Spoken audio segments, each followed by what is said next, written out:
untuk memenuhi salah satu tugas dari Bapak dosen kita.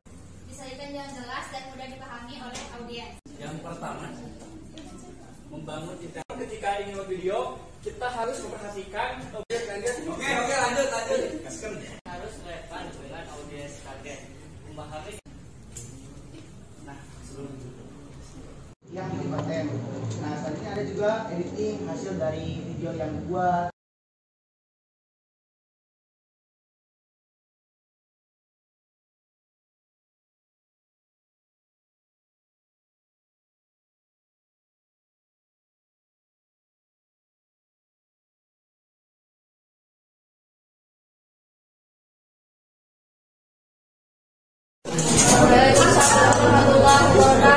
Baik, sebelumnya yang terhormat Bapak Ferry Asfiasi Menkom selaku dosen kuliah komputer dan masyarakat.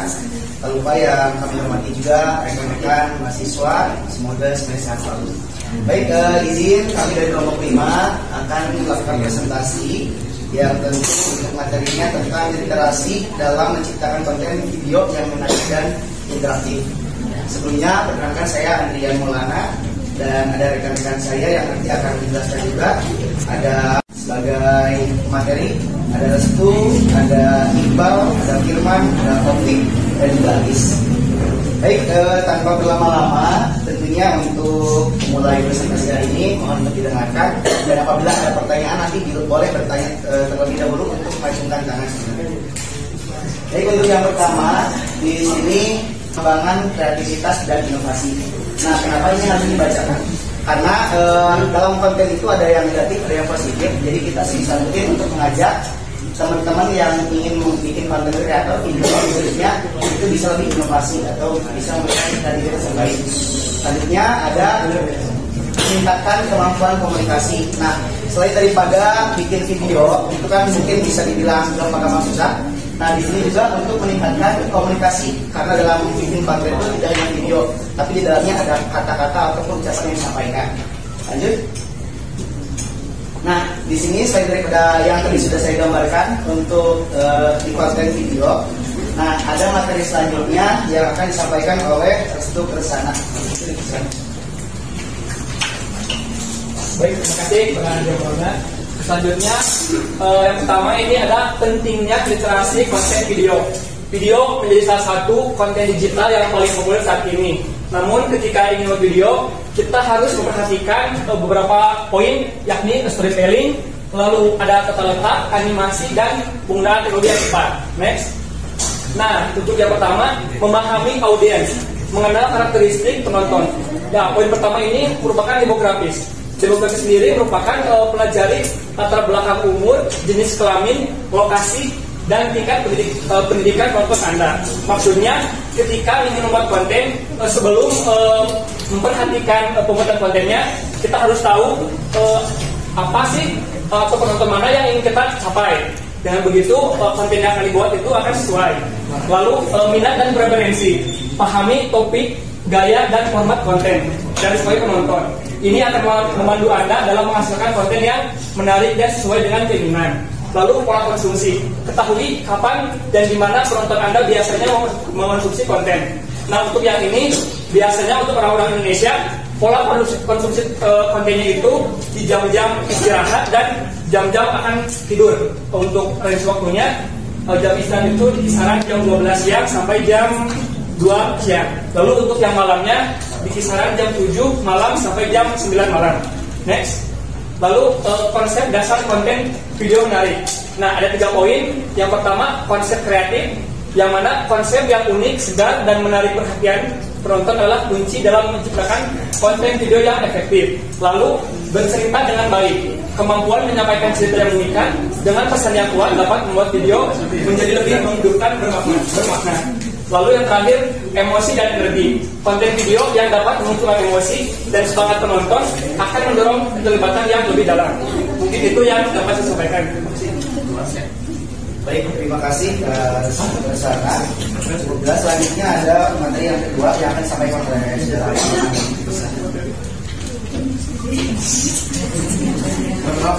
Baik, untuk selanjutnya ada teknik storytelling. Yang pertama, membangun karakter yang menarik Dari ini maksud dari membangun karakter yang menarik adalah dengan kepribadian yang jelas, misalkan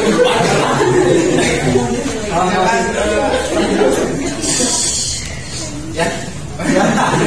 Lanjut. Oke, lanjut. Di sini mengembangkan karakter yang unik dengan kepribadian yang jelas sehingga penonton mudah terhubung dan mengikuti cerita Anda. Yang kedua, menciptakan plot yang berkesinambungan. Jadi alur ceritanya atau rangka-rangkanya logis, membangun ketegangan dan menciptakan resolusi yang memuaskan. Yang selanjutnya ada menampilkan emosi yang kuat. Nah, di sini emosi dari mulai bersedih, gembira, marah sehingga Anda dapat lebih hidup dan berkesan menjadi.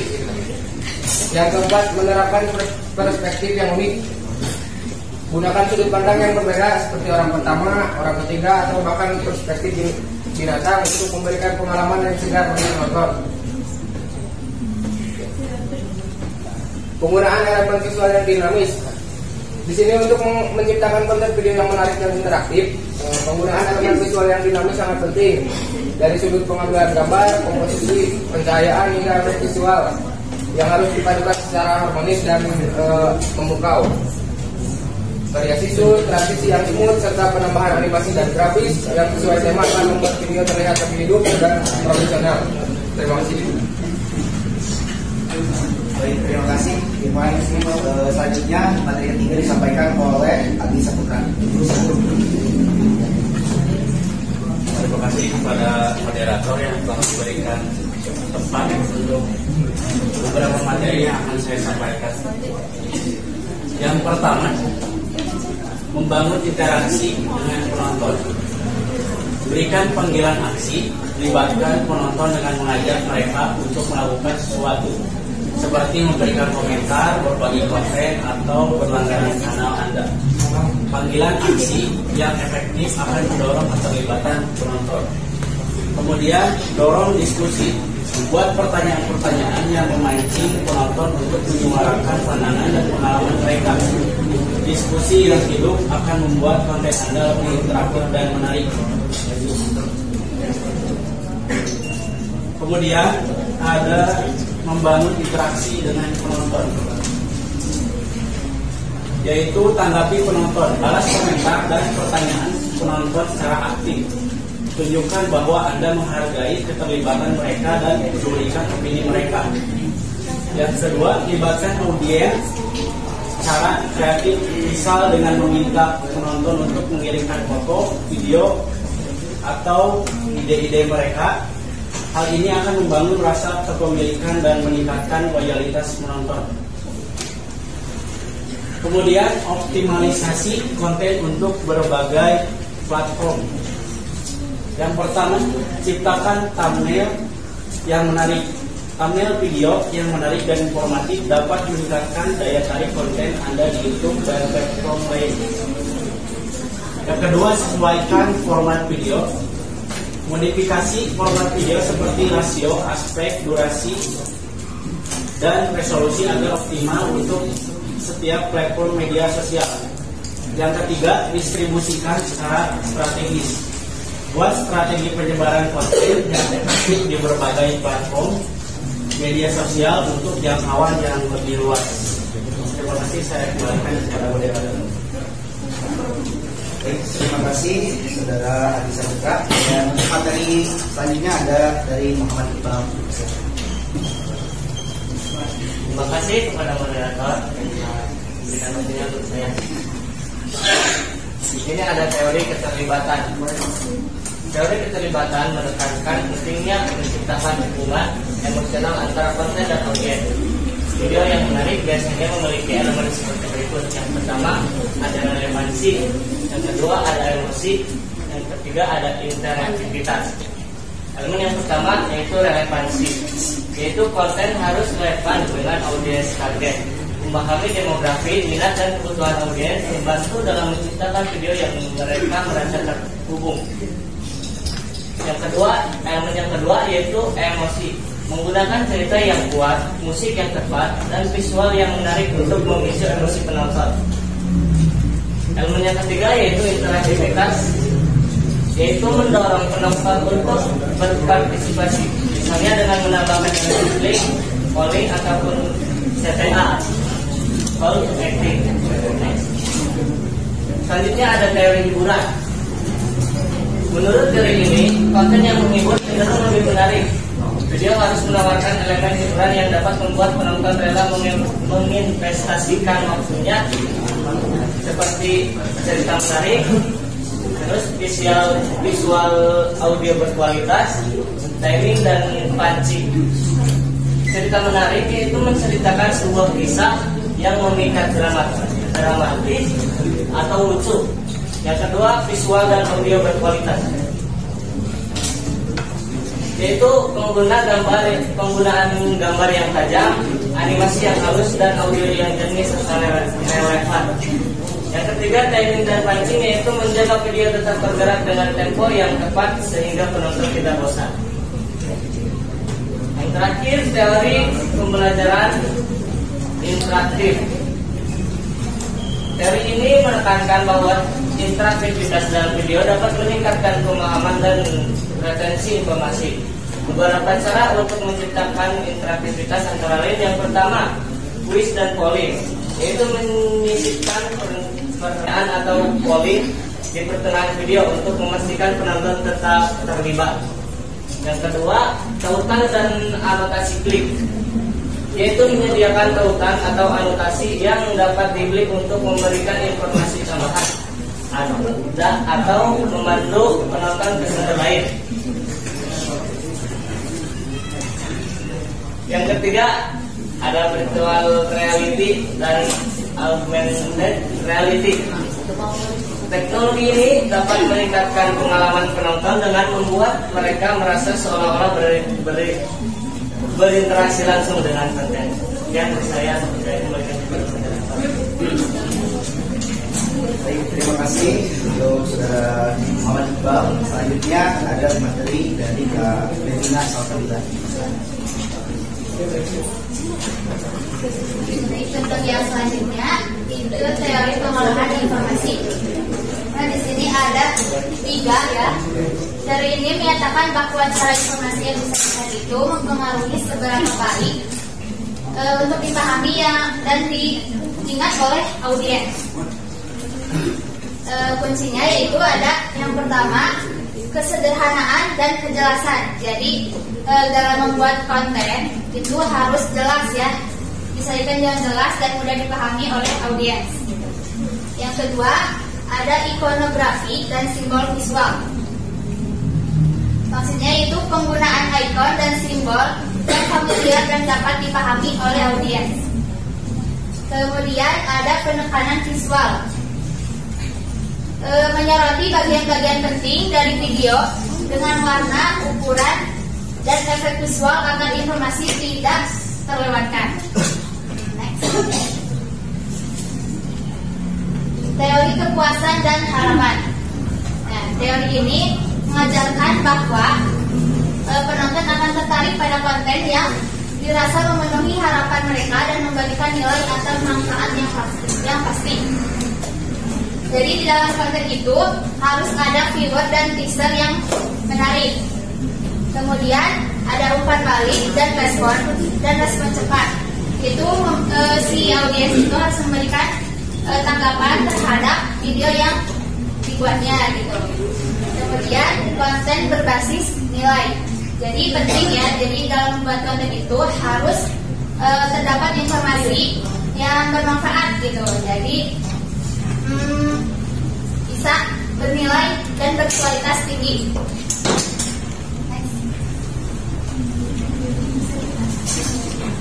Ini adalah contoh konten yang dibuat.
karena itu membaca digital itu sifatnya adalah multimodal.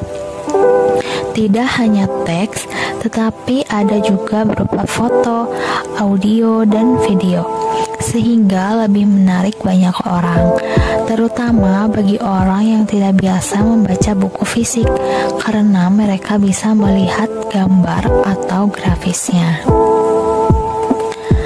Dalam membaca buku fisik dan membaca secara digital, tentu ada perbedaan dalam hal penyerapan informasi. Ketika kita membaca buku fisik, kita akan membaca secara linear halaman demi halaman, sehingga daya ingat kita menjadi lebih kuat. Misalnya mengingat kata kunci tersebut akan tersimpan di dalam memori otak kita, sehingga membantu dalam melihat dan memahami keseluruhan dari isi suatu bacaan. Berbeda ketika kita membaca secara online melalui aplikasi di gadget masing-masing. Sering ditemukan beberapa kelemahan. Di antaranya, banyak berita hoax, lalu banyak cyberbullying, penipuan, kecanduan internet, dan kesenjangan digital. Literasi digital itu bukan hanya kemampuan membaca dan menulis, tetapi bagaimana memanfaatkan dan mengolah informasi sehingga bermanfaat bagi kehidupan. Literasi digital itu bukan hanya sekedar cakap teknologi, tetapi kita perlu memerhatikan yang pertama, kesadaran data yang dibagikan, kemampuan menganalisis atau memanfaatkan informasi yang berguna, kemudian kemampuan untuk fokus agar tidak terpedaya oleh teknologi. Jadi dapat disimpulkan bahwa literasi digital merupakan pengetahuan dan kecakapan untuk menggunakan media digital atau alat komunikasi atau jaringan dalam menemukan, mengevaluasi, menggunakan, membuat informasi dan memanfaatkannya secara bijak, cerdas, cermat, tepat, dan patuh hukum dalam rangka membina komunikasi dan interaksi dalam kehidupan sehari-hari. Menurut Sutrisna 2020. Demikian tadi materi yang dapat saya sampaikan. Terima kasih. Wassalamualaikum warahmatullahi wabarakatuh. Tadi ya, contoh konten yang saya buat yaitu dengan menggunakan Canva. Kemudian itu yang dapat saya sampaikan. Saya kembalikan kepada moderator. Terima kasih untuk kehadiran Salsabila. Baik teman-teman semua, cukup jelas pemaparan materi tentang konten video yang tentunya bisa menjadi konten inspirasi buat teman-teman ataupun yang lainnya. Nah, barangkali dari apa yang telah disampaikan ada yang ingin ditanyakan atau belum ngerti? Oke, sudah 3 tangan. Oke, boleh Adi. Baik, terima kasih. Assalamualaikum warahmatullahi wabarakatuh. Nama saya Ibnu Chandra. Mengenai nomor 211009. Saya di sini saya ingin bertanya, mengapa literasi video penting dalam menciptakan konten yang menarik dan interaktif? Terima kasih. Mungkin saya jawab satu persatu dulu ya. Intinya menjawab tadi pertanyaan dari Adi untuk mengapa sih literasi video itu penting untuk menciptakan konten menarik dan interaktif. Nah, literasi video ini penting karena memungkinkan pembuat konten itu tidak hanya memberikan kesan menarik, tapi di dalamnya memberikan pelajaran yang bersifat sangat baik dan penting.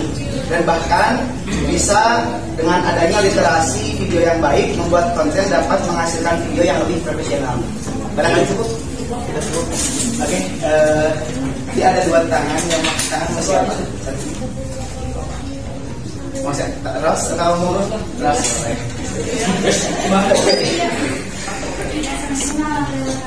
Waalaikumsalam. Apa saja elemen dasar yang harus diperhatikan dalam menciptakan konten video yang menarik? Oke, baik. Izin jawab ya buat teman-teman semua, tadi sudah dijelaskan. Selain daripada kita ingin membuat konten yang baik dan juga bermakna, di dalamnya mungkin ada cara-cara atau elemen yang harus dilakukan. Nah, diantaranya tadi sudah disampaikan ada storytelling atau cara menyusun alur narasinya seperti apa. Nah, terus ada visual. Nah, selain daripada kita bikin video atau konten apapun itu, diusahakan untuk visualnya itu atau gambarnya itu jelas, enak dilihat, enak dipandang bagi penonton. Dan yang kedua, selain daripada video atau hasil rekaman yang bagus, itu biasanya suara yang dihasilkan oleh pembuat konten kreator.